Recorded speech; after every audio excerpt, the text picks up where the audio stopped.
محترم څنګه تاسو ته معلومه ده او تاسو ته پته ده چې د شعبان مبارک میاشت دا شروع ده.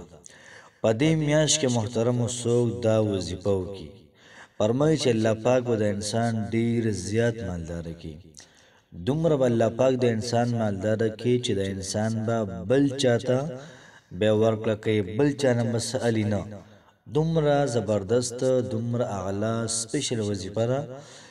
که تاسو چرته مالی حالات سره کمزوري یې، ستاسو ګاونډیان دي، ستاسو خپلوان دي، دا وظیفه هغوی سره هم شیر کوي چې هغوی هم د داسې قسم لا وظایفو نه فایده والي او د هغوی مالی حالات دا ډیر زیات بهتر شي. بسم الله الرحمن الرحیم. شروع کوم د ډیر زیات بخونکي او د ډیر زیات مهربان رب په نوم باندې. السلام علیکم ورحمت الله وبرکاته. امید درو کوم چې تاسو ټول به ټیک ټاک کې. الله پاک هم خوشاله آباد ساته. الله پاک دې زمونږ او تاسو ټول مشکلات د ختم کړي. الله پاک دې زمونږ او تاسو حاجتونه دا پوره کړي. الله پاک دې زمونږ او تاسو په کورونو کې د خیر او د رحمت فرشتي دا وګرځي. څومره زمونږ دا سرونه وي یا خویندې وي چې د هغوی مالی حالات دا کمزوري دي، د دې وظیفې په برکت باندې هغوی ته سوال کولی شي، دعا کولی شي د هغوی لپاره. پروردګاره د هغوی مالی حالات، د هغوی مشکلات دا ختم کړي او دومره مالداره کې ستا بندګان دي چې ستا نورو بندګانو سره دوی بیا مرسته کوي.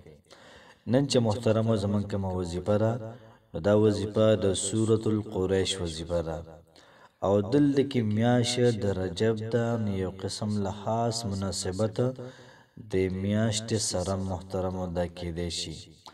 میاشت هم د برکت والی ده، ځکه د دواړو جهانو سردار به رجب په میاشت کې روژې نیولې او بعضې صحابه کرام وایي چې پیغمبر صلی الله علیه و وسلم به ټوله میاشت دا روژه نیوله او په دې رجب میاشت کې نبی کریم علیه الصلاة والسلام اسمانونو ته خطې او تقریبا 27 رجب باندې نبی کریم علیه الصلاة والسلام بر اسمانونو ته دا ختلی. نو په دې لیول سره، په دې لحاظ سره دا میاشت ډیره زیاته قیمتي او برکتي ده. محترمو نن چې کومه زموږ وظیفه ده د سورة القریش، د چا کو مالی حالات دا کمزوري وي هغوی له پکار ده چې سورة القریش 101 پیره روزانه 101 پیری سورة القریش وي. انشاءالله العزیز انشاءالله الله پاک و د انسان دومره مالدار کی دومره چې د انسان و سوچم دغه نشي کولای.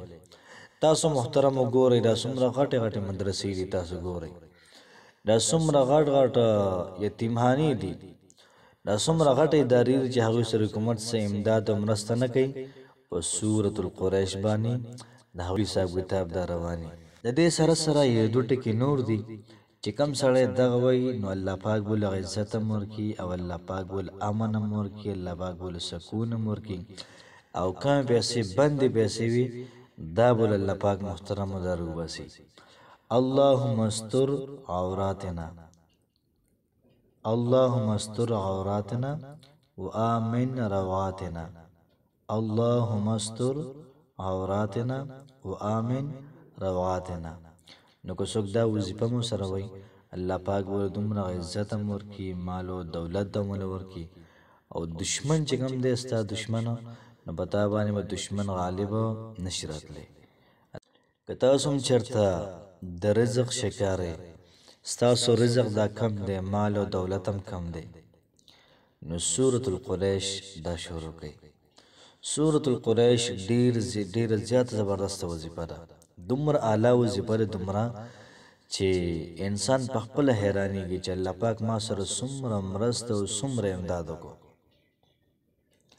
محترم کوشش کول پکار دی دا وظیفه موږ د زړه نه وکړو، مال او دولت دپاره، نوکرۍ دپاره، حاجت دپاره.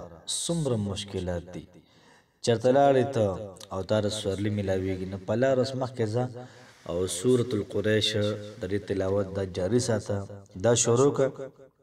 انشاءالله العزیز انشاءالله تاسو ته به سورلي د لازمن میلاویږي. وظایف محترمو ډېر زیات اعلی دي، ډېر زیات زبردست دي. کوشش محترم دا وکړئ چې مخکې ملګرو سره هم شیر کړئ. الله پاک مو خوشحاله آباد ساته.